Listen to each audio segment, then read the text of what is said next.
Сәлем, менің кішкентай досым. Балатайм арнасына қош келдің. Бүгін Тик, Лео және мен Томияспас сендерді азық-түліктермен таныстырамыз. Бізбен бірге қайталап, видеоны соңына дейін қара. Мен саған тосын сый әзірлеп қойдым.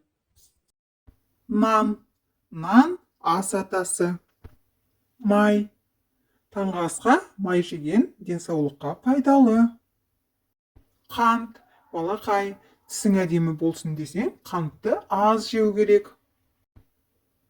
Жұмыртқа, жұмыртқада ақуыз көп болады.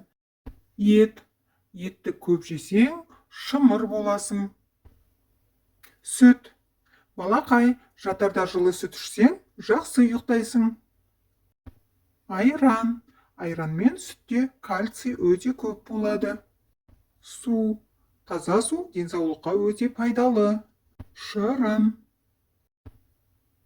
балмұздақ, балалардың ең сүйікті тәттісі. Балақай, біз саған күнделікті жейтін азық-түліктердің пайдасы мен зиянын айттық. Енді саған қандай тосын сый дайындағанымды қарашы.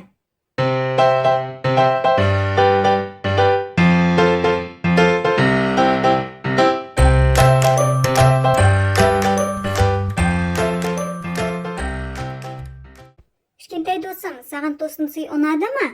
Анаңмен бірге сен де жасап көр.